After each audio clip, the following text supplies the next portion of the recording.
Sylvie Coelho, donc je vais un petit peu vous parler de mon parcours de thérapeute, comment j'en suis arrivée à être thérapeute dans le bien-être, moi qui étais enseignante, professeure d'anglais il y a plusieurs années. Tout remonte à une histoire que j'ai eue il y a 10 ans en fait, j'avais une quarantaine d'années à l'époque. Mes enfants, mes fils étaient ados, demandaient l'attention que demandent tous les ados, un encadrement assez particulier. Et moi, à cette époque-là, donc j'étais à fond dans mon travail. Je travaillais au collège, j'assumais des heures pleines, un temps plein. J'avais toujours des tonnes de copies à corriger à la maison, à ramener. Le week-end, c'était la même chose.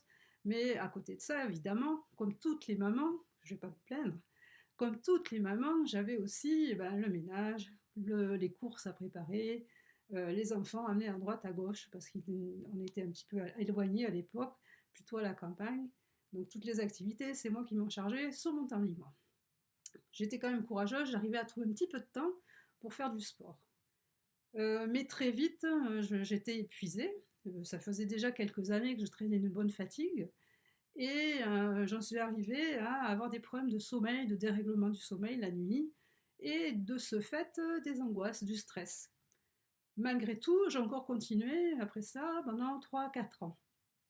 Et malheureusement pour moi, j'ai pas réussi à régler vraiment mes problèmes toute seule, et j'en suis arrivée à un burn-out. Donc c'est mon médecin qui s'en est aperçu, qui m'a arrêtée, m'a demandé de faire une pause, et évidemment, pour arriver à retrouver le sommeil et un équilibre, a commencé à me conseiller des somnifères, des anxiolytiques, des antidépresseurs, parce que forcément, manque de sommeil pour moi était équivalent de crise de pleurs. Euh, Ça n'allait pas en fait. Euh, donc évidemment, dans un premier temps, tout ça m'a apporté un semblant de mieux-être. C'est vrai que je dormais mieux, que je pensais être un peu plus équilibrée. Mais j'ai eu aussi les effets secondaires des médicaments. Donc un ralentissement intellectuel, j'allais moins vite pour faire mes copies, pour réfléchir, préparer mes cours. La libido, il faut en parler un petit peu, ça n'allait plus vraiment. Et puis j'étais aussi très tracassée par le fait d'avoir toujours ces médicaments à devoir faire suivre avec moi partout où j'allais. Donc si on était invité chez des amis, si on faisait une sortie, un concert, etc., en plein concert, je me voyais sortir ma boîte de médicaments pour prendre le fameux somnifère à prendre 2 heures avant de dormir. Donc pour moi, ça devenait assez pesant de devoir gérer ça, même si je dormais, c'est vrai. Je me levais quand même pas très bien réveillée le matin. Et ce manque de liberté, de ne pas faire comme tout le monde, de me sentir différente, me chagrinait un petit peu. Même beaucoup, je dois dire. Et puis, j'ai commencé à discuter avec une amie qui était psychologue à l'époque et qui travaillait avec une réflexologue qui m'a dit: mais pourquoi n'essaierais-tu pas la réflexologie? Dans un premier temps, j'en avais jamais entendu parler. Je me demandais bien ce que ça allait m'apporter. J'ai dit: ok, bah écoute, je vais passer une journée avec toi à ton cabinet, je rencontrerai la réflexologue et je vais faire une séance, si elle veut bien. Et elle me fait la fameuse séance de réflexologie qui m'apporte une détente incroyable, et le soir même, un sommeil fantastique. Alors j'exagère pas, j'ai vraiment dormi comme un bébé ce soir-là, et tous mes problèmes de stress, de plexus serré, enfin bref, tout ce que je connaissais, ce jour-là et les semaines qui ont suivi, allaient mieux.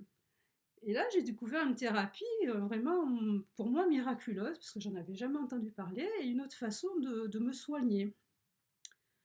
Du coup, je suis retournée voir cette thérapeute, et puis à côté de ça, elle travaillait aussi avec les fleurs de bac. Donc, dans un premier temps, ça m'a juste interpellée. Elle avait des huiles essentielles pour faire ses massages.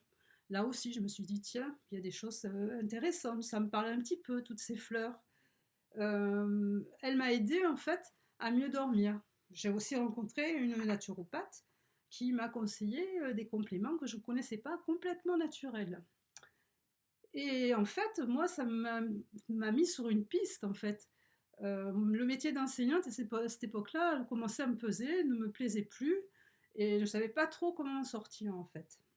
J'avais envie de changer, mais sans savoir ce que je pouvais faire d'autre, à part enseigner, ce qui était ma formation initiale, dans les lettres, et puis rien d'autre. Je me voyais incapable de faire autre chose. Et puis le fait d'être arrêtée, de devoir m'arrêter et pour me soigner, j'en ai profité un petit peu pour aller exploiter ça et suivre une première formation en réflexologie plantaire. Et de fil en aiguille, ben, je me suis formée aux fleurs de bac, je me suis formée à l'aromathérapie, je me suis formée à la sophrologie, actuellement je fais de la naturopathie et je fais plein de choses dans ce domaine de thérapie douce en fait. Et j'accueille les clients maintenant dans un cabinet que j'ai chez moi. Je m'épanouis complètement, je me retrouve. Mon sommeil, du coup, puisque c'était vraiment le souci majeur, mes angoisses aussi bah, sont nettement moindres. Je me suis d'abord soignée pour pouvoir soigner les autres, mais aujourd'hui, tout va bien. Je dors sans plus rien et tout va bien. J'apporte du bien-être aux gens et ça me plaît vraiment. Et puis, je sens qu'il y a une réceptivité en face de moi qui est passionnante.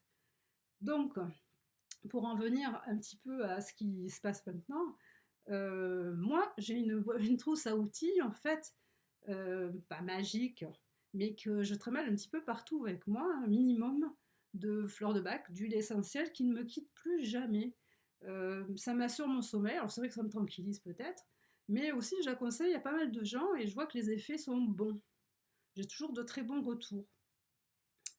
Donc, actuellement, dans mon métier de thérapeute, il n'y a aucun souci, mais à côté de ça, il y a la fibre enseignante qui vibre, qui revient, parce qu'elle a toujours été là, en fait. Et mon souhait, bah, ce serait de transmettre mes connaissances dans les différents domaines, et plus particulièrement en ce moment sur ce problème de sommeil que j'entends souvent, dont les gens me parlent beaucoup en visite dans mon cabinet. Je vois que c'est un problème de tous les jours qui concerne beaucoup de monde, les hommes, plus particulièrement les femmes, parfois les enfants, mais c'est plus rare.